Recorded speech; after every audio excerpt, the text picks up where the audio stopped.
begin to hold the mirror against you and you look at your own reflection in the mirror. And then you ask yourself the critical question in the mirror: do I like what I see? Am I embodying the characters and traits of what I truly believe? And am I walking according to how that's effective to not only me, but the other people? And that could be my friends, my associates, or anyone like that. Are you ready to transform your life? This is a no-nonsense show helping immigrants like you create generational wealth, even while working full-time. Get ready to take notes.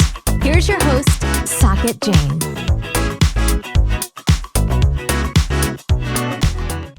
Welcome back, Migrate to Wealth listeners. Today I have a treat for you. I have Dr. Derrick Love. We'll call him Dr. Love for this show. I love that name because we're all about love and impact in the world. Sure. So Dr. Love is going to he specializes in a very specific skill set where he's an executive coach. He's also has a history of being in the K-12 space, and we'll talk about that as well. But really what I liked about him was when we say you want to be a leader, right? A lot of the leadership academies and leadership courses and discussion is that about what is a good leader. The bridge you have to build yourself from where you are to how to become a good leader. So what the angle Dr. Love has taken is, which I love about it, is talking about you can't be a good leader if you're not aware of who you are, period. Which I wholeheartedly agree. There was actually a Columbia professor when I was in a business school. His name is Hitinder Wadhwa. He's an ex-McKinsey consultant.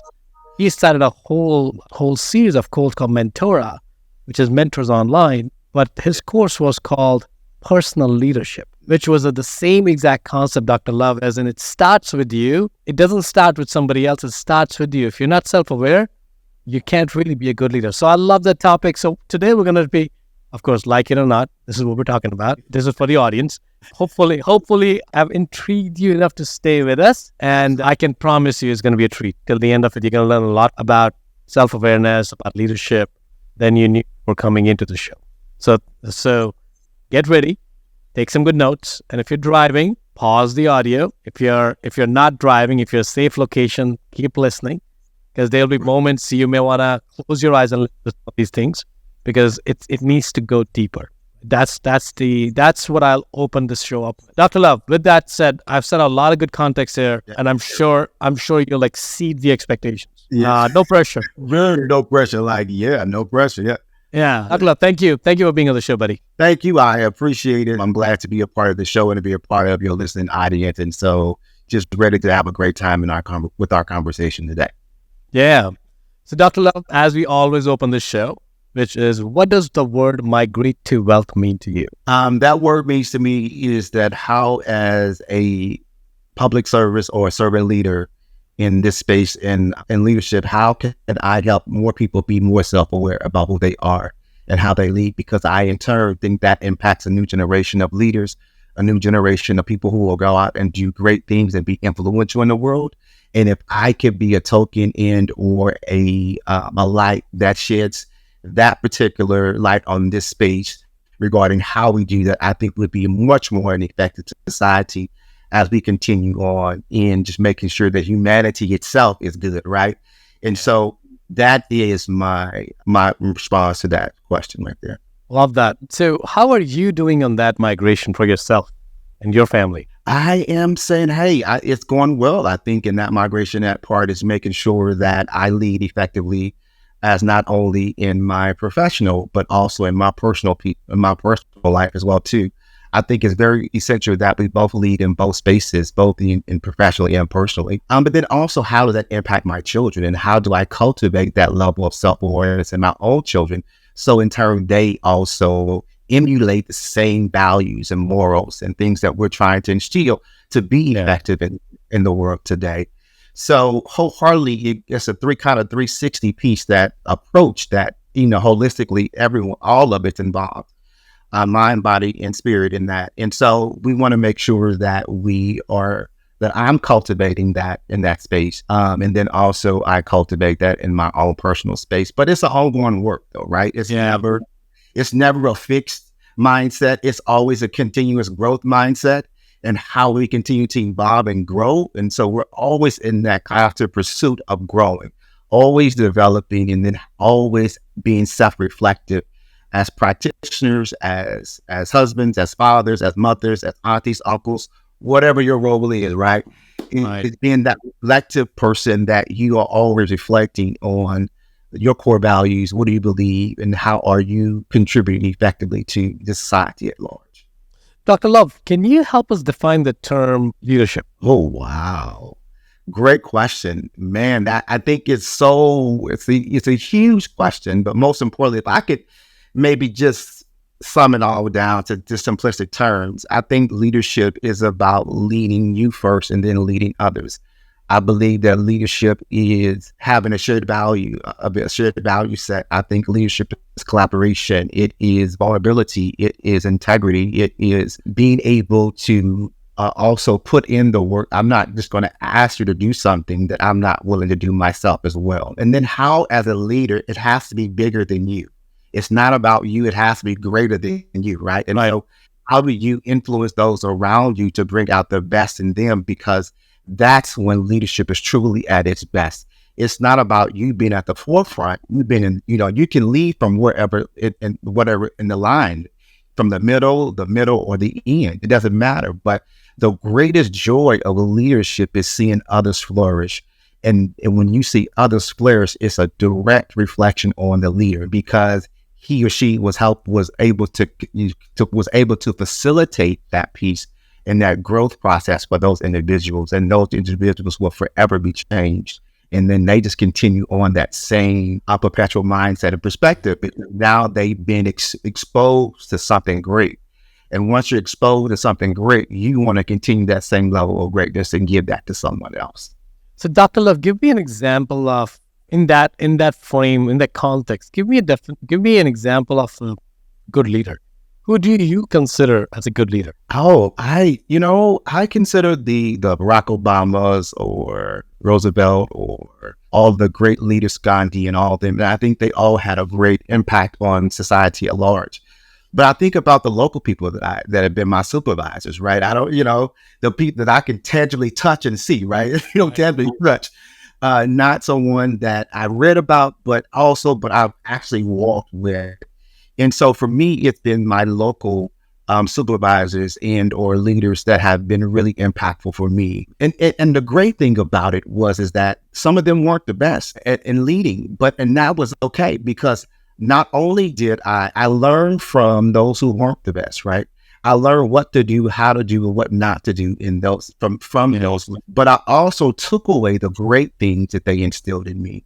And so I learned from, all of the past superintendents, my higher ed colleagues, my higher ed supervisors.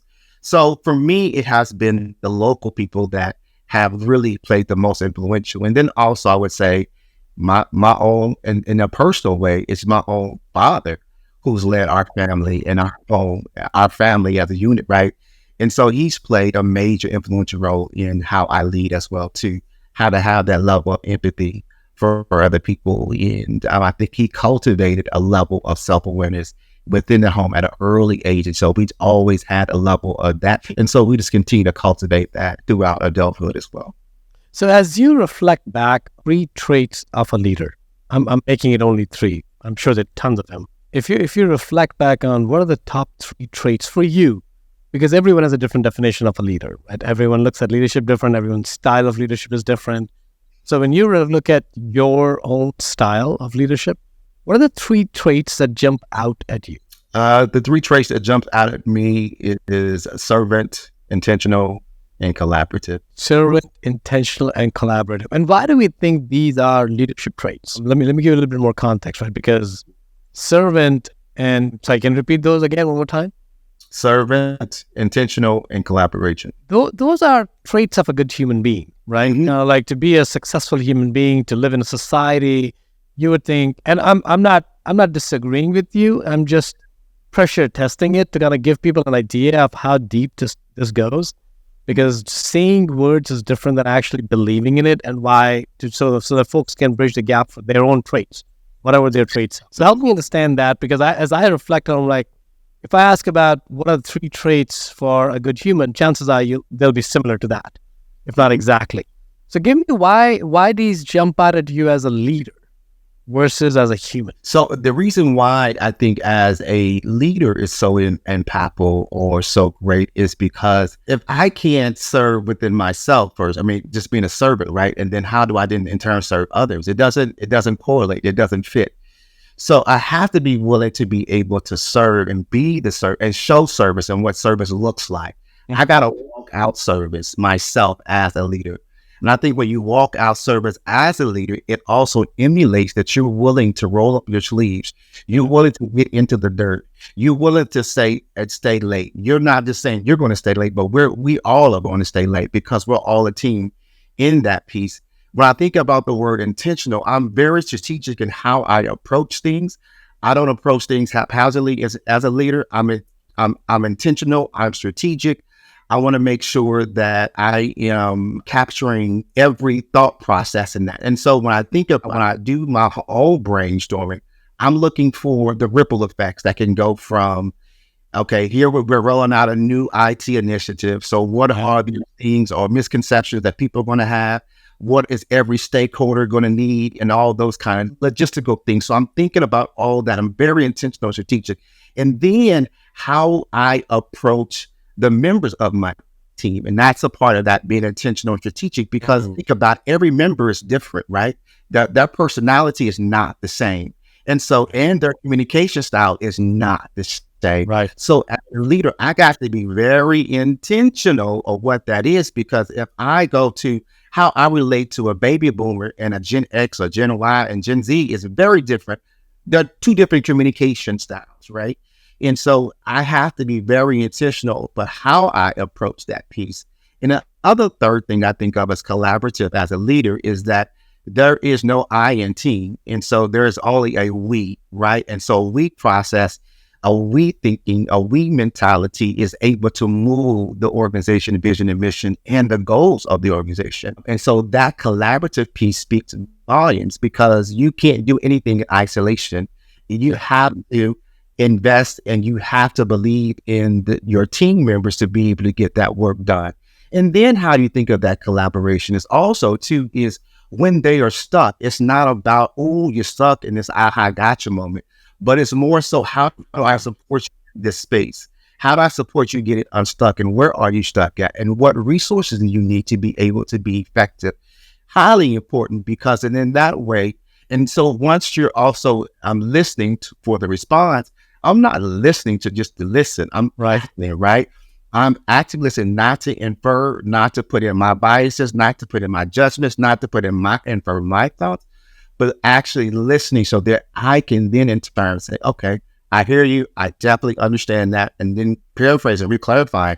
And I hear you saying, these are the things you're going to need to be more successful in this space. Love that, Dr. Love. So now let's step the journey. How do you, once these qualities became clear to you, right, that these are the leadership traits, how do you build the self-awareness to bridge the gap from wherever you were at that time when these traits became clear to you that you want to develop these traits, be a good leader for yourself and others? Where does the self-awareness component play a role? It's critical. It's very critical. I tell when I came into leadership, and this is the reason why it's so the why behind the book. And I would have to apologize to some people, sir, because I was not effective. It was all about me mindset, my mentality, do it my way. This is my expectations, and that's it. So if you don't meet it, then bye, and that's your fault. It's nothing. Yeah. It's all on you. And so during my early age stages, I wasn't very self-reflective at all. I wasn't very mindful of the tasks that were being given and how do I support in those tasks. So throughout my journey, and when I learned that these elements are critical for sustainability, not just temporal fixes, but sustainability and growth and effective productivity, is when I began to switch into that light clicked on, or the light bulb moment about self-aware and learning what makes me tick, what governs me, what guides me, what is those things for me. And so that I can in turn give those to others, right? And so I wanted to be able to give them the best version of myself. And so in order to give them the best version of myself, I had to be self-aware and really, really reflective about what I'm saying, how I'm saying it, how is that being communicated in a way that it not only harms, but is very impactful, and it also influences to do well. So that's when kind of that self-awareness kicked in for me. And I would say I came into leadership around about the age of 20, when I was 25, 26 as a principal leading a elementary school, and quickly learned, once again, that was that, but I had a baby boomer. So here I am, this fresh 26-year-old won't tell his baby boomer what to do, right? It's so, we kept butting heads and butting heads. And then I had to learn how to communicate with that baby boomer, right? I had to learn how to navigate that new terrain that I was in order to be effective and to lead her. And truth be told, and I did, I did master, and I had to master me first, right? And get them, and those also, if I could be transparent for your audience too, because I had so many insecurities, right? And those insecurities came out in me saying, you're going to do it my way. You're going to do, this is what we're going, you know what I'm saying? Instead of being collective, and how do we get things done to be more effective? But those own insecurities and coming into leadership that I didn't know that were there, right? And so that prideful and egotistical kind of mindset and perspective, this is my way, you're going to do it like that. And so all of those things came out in my behavior and my actions and things of that magnitude. And then I quickly learned how to grow to be able to lead people, to be able to lead teams effectively.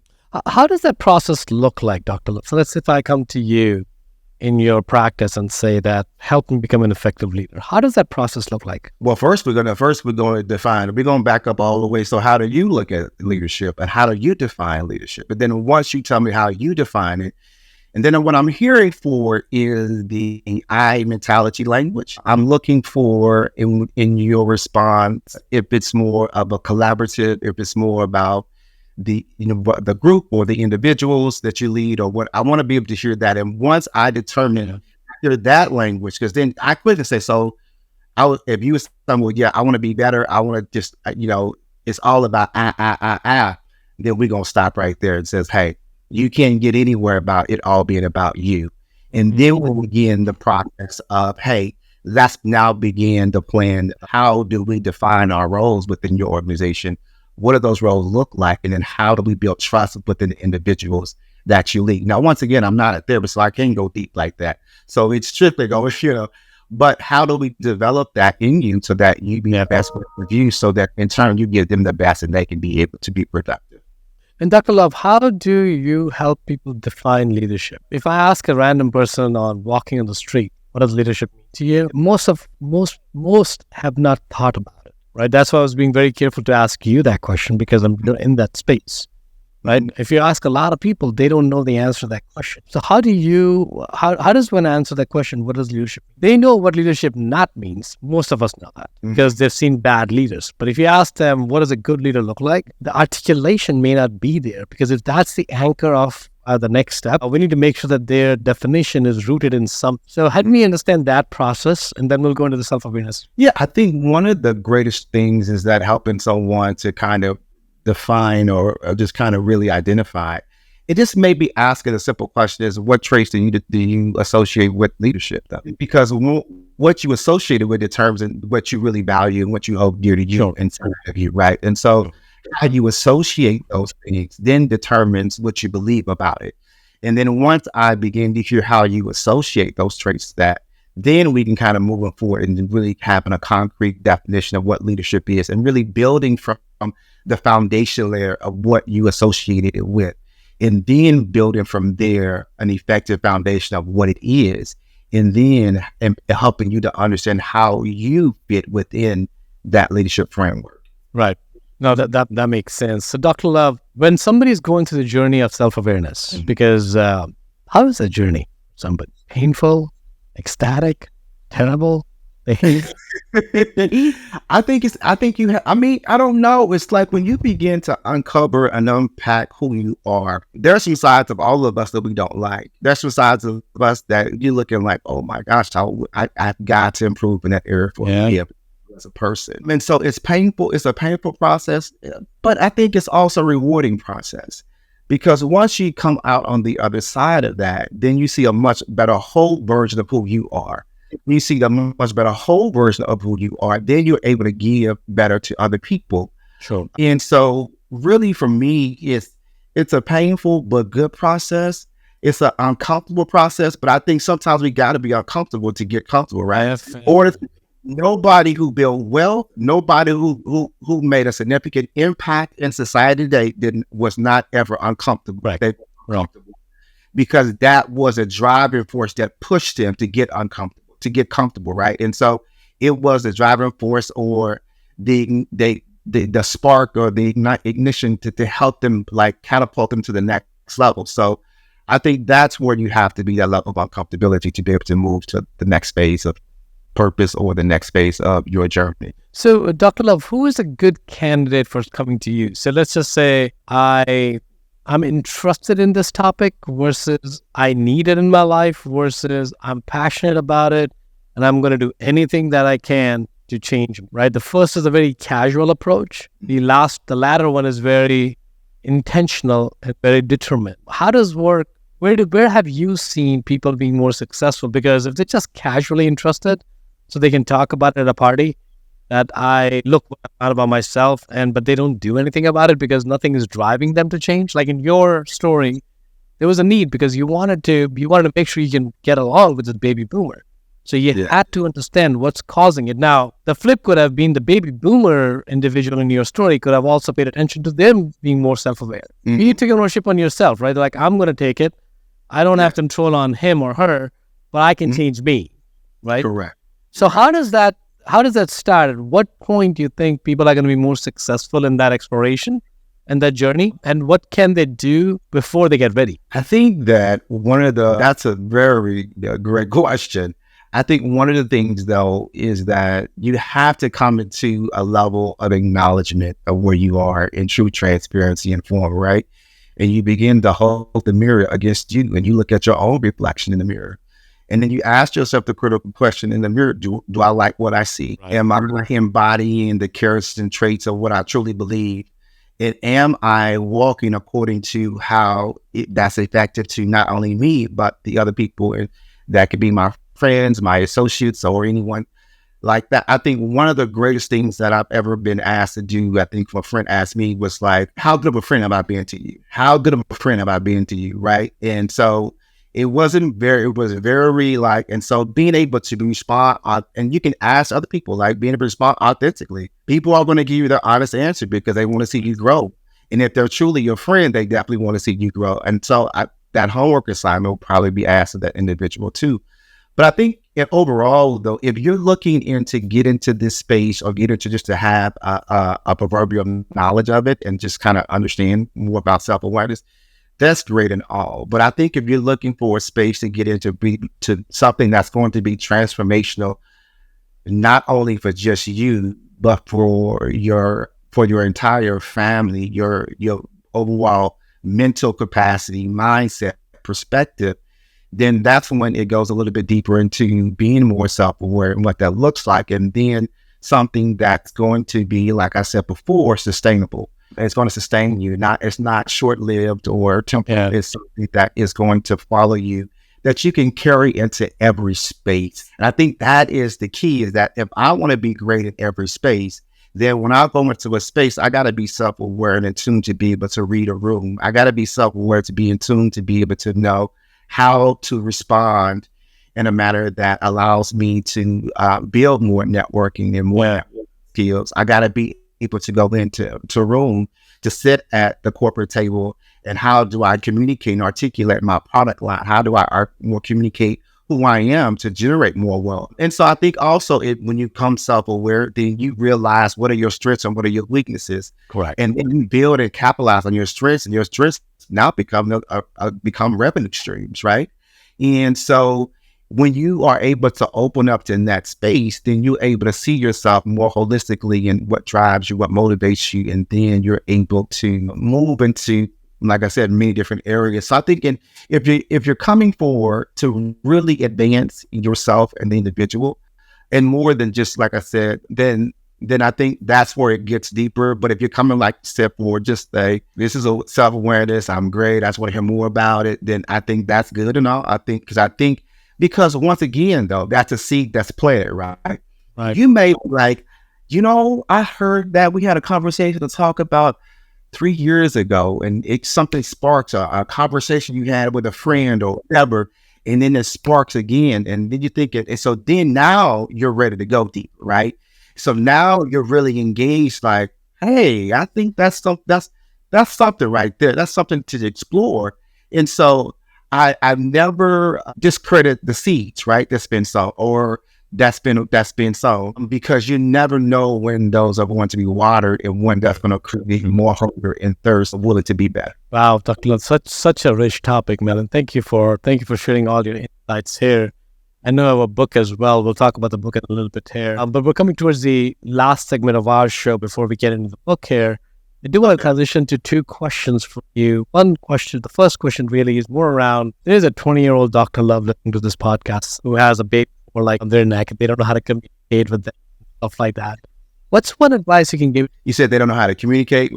Say that one more time. They don't know how to communicate with the people who are different than them. It could be because of different generation. It could be different gender. It could be different perspectives, especially the world we live in right now. A lot of different, there's less cohesiveness and more vision, at least the way I see it. So what's one advice for somebody like that, 20-year-old Dr. Love? Wow.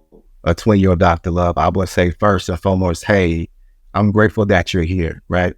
I'm grateful that you're here. I'm grateful that you have decided to even take the first step in acknowledging and really looking to see how can you be better. And so just acknowledging how you can be better shows me that you have a heart of service, shows me that you are being intentional about moving forward. So I would tell you that that 20-year-old, to better learn how to first communicate is to communicate with others, is identify how you communicate best and what that is for you. How effective is that for you? And in turn, then you can see how to be more effective in using that communication towards others. There's a good old thing, just treat others how you want to be treated. Show kindness just how everybody else wants to receive kindness. And so I would tell that 20-year-old just to kind of follow in those footsteps. And as you continue to evolve and you continue to move forward in life, know that communication is going to get easier and easier and easier. But it does come with it comes with practice. It comes with reflection. It comes with the willingness and openness to continue to grow. And so to you, 20-year-old, you're going to get there. It's all going to come in time. Don't worry about it. You are in a good spot. And I can't wait to see what comes next for you. Love that, Dr. Love. Next question is around, where do you feel humanity as a whole is suffering right now? Where does the humanity need to migrate to it? Ooh, sir. Wait a minute. Like that's huge.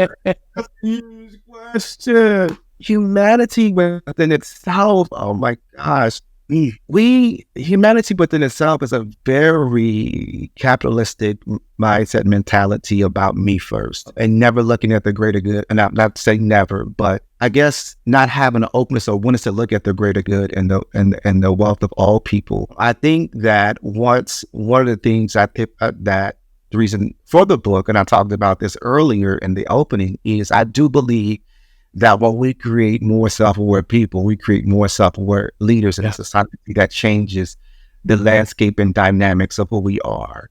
I think it lends itself to be that we have open mindset and not a fixed, we have a growth mindset and not a fixed mindset. That we're able to see differences, but appreciate those differences in a way that the space that we can talk, we can dialogue, and we can understand each other's perspectives. And I think at large right now, society, that we're not willing to understand each other's perspectives. So we're talking at each other, not to each other. And so when we create the space of self-aware kids, space of self-awareness and self-aware leaders, then we'll create an opportunity and space for society to grow at large. In a different space, a different level of empathy, a greater level of vulnerability, a greater level of collaboration and working together. in a greater ability to be able to look at the greater mass and create a greater influence. And so though that is what I would say about humanity, about what we need to grow. And I hope that we get there, right? I hope that we can begin to really, really, really hold those conversations, because our society at large right now is very divided. We're a divided nation, and it's hard for a divided nation to stand, right? When you got your own, So, but I have faith that we will unite. And so I'm just hoping that as we continue to look at these areas, that we'll all begin to grow.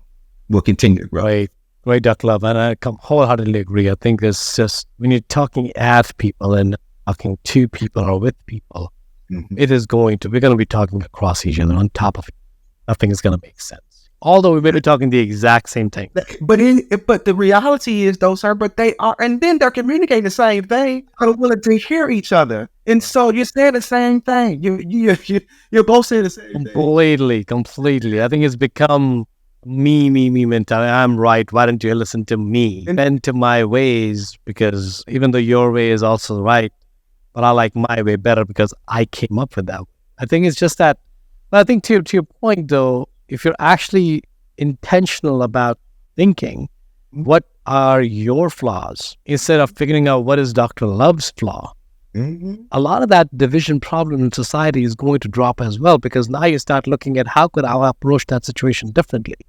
Correct. It's going to get diffused. Maybe not at the same time when you try it, because it's going to take practice. The other person, you're probably going to shock the other person anyways. Yes, right. Like, I didn't expect that response. What? Absolutely. So, completely. So, Dr. Love, tell us about your book, and then tell us, where can people find you? Oh, thank you for, my book. I am very proud of this work. This is my third book, entitled Self-Awareness and Leadership: Why Leaders First Examine and Then Lead Themselves. But it's a work it's a labor of love. It's a book that provides not only theoretical, but it provides practical. There is reflection. And as you can hear, I'm the coach, right? I want to always see everybody get greater, right? And so you'll hear that cadence throughout the entire book. You learn from other leaders that have done it well. That's also in the book as well. High profile leaders that have been successful. And so I wanted to capture them as well too, so that it gives you another glimpse, not only just, local, but also high profile that have accomplished self-awareness and leadership and what that looks like. And so it helps you to leave a legacy. How do I work in teams? How do I be effective at me? How do I be able to be a better effective communicator? So this book is for every leader who is that's currently a leader. If you're an aspiring leader, if you are a person thinking about leadership, if you want to just know about being more self-aware, it will also provide you insight and value to that. But you can also find me at my website. Is a great place to link up with me, reach out to me, which is newhorizoninstitute.org. On my website has a host of information about me, my books. I'm also a keynote author and speaker. And so about those opportunities, also about the coaching pieces are on there as well too. Just a wealth of information about the services that we provide. And then also about if opportunities arise that you need something, then you can definitely look this up. Awesome. Dr. Love, well, thank you again for adding a whole lot of value to our listeners and giving a different perspective to our self-awareness and bringing and then closing the gap from being self-aware to being a servant leader. So thank you again for your time. I really appreciate that. Thank you so much. I appreciate you. If you got value from this episode, you might consider sharing this content with a friend. But most importantly, be sure to take action on what you've learned. One way you can take the next step is to connect directly with Saket on an investor call. That link is waiting for you in the show notes below.